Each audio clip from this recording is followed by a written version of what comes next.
काणकोणा श्री संस्थान गोकर्ण पर्तगाळ जीवोत्तम मठाक 550 वर्सां पुराय जातात।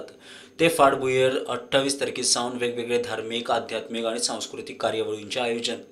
28 तारखेर प्रधानमंत्री मोदी पर्तगाळी। आणि हांव गोंयच्या लोकांक आव्हान करता, तांकां नम्र विनंती करता की सगळ्यांनी थंय वचून हो मठ पळोवचो, कित्याक एक स्पिरिच्युअल एनरिचमेंट जे आमी म्हणटा ते थंय जाल्लें आसा। आणि हे 10 दिसाची संधी घेवन म्हणजे फाल्यां पर्यंत 7 डिसेंबर थंय काही सांस्कृतिक कार्यक्रम जातले, म्हणजे वेदीक आनी हे जातले, धार्मिक कार्यक्रम जातले आणि सामाजिकूय कार्यक्रम जातले, म्हणजे हेल्थ कॅम्पा सारकिले। म्हणजे कसलीच अंदाधुंदी जायनासतना आमची एक कल्पना आसा की एक 7 ते 10 हजार लोक प्रत्येक दिसा येतले, म्हणजे थोड्या दिसांनी चड येतले, शेनवार आयतार बी ते 12,000 ते 15,000 जाय, नॉर्मल 7 ते 10 हजार, म्हणजे ओव्हर एक 1.5 ते 2 लाख लोक येवपाची आमची अपेक्षा आसा।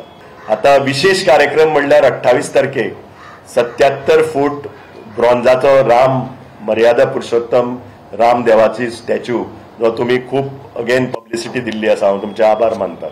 त्या स्टॅच्यूचे म्हणजे लोकार्पण जातले आणि ते बी अशे एक विशेष अतिथीच्या हातान जे आमचे भौमानाधिक प्रधानमंत्री आसा बाब नरेंद्र मोदीजी, तांच्यांनी कन्फर्म केल्ले आसा, ते 28 तारखेक येतात। स्वामीजीन जे काम हातात घेतले म्हणजे 550 कोटी राम नाम जप, ह्या हातूंतल्यान एक वेगळो सिग्नल संपूर्ण देशाक गेल्लो आसा। ते मागीर वेगवेगळ्या राज्यांनी वेगळीवेगळी सेंटरां स्थापन करून 550 कोटी राम नाम जप करप हें एक चॅलेंजींग काम आशिल्लें। जेन्ना ते स्वामीजींनी डिक्लेअर केल्लें तेन्ना खुबशे जाण म्हणटाले की अरे कितें इतले जातलें काय म्हणून, पूण आज आनंदाची गजाल म्हणजे संपूर्ण देशांत ज्या ज्या जाग्यार स्वामीजीचे मठ आशिल्ले, स्वामीजीचे भक्त आशिल्ले, तांणी सगळ्यांनी हे चॅलेंजींग टास्क पूर्णत्वाक व्हेल्लें आसा।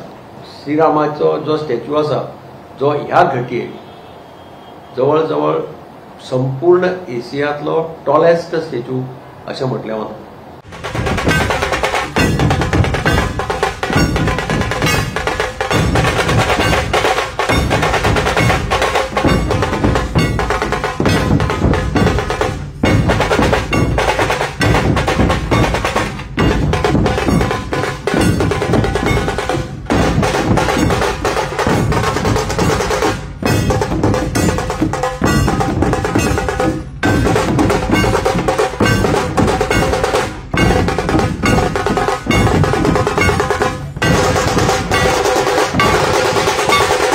Bureau report prudent.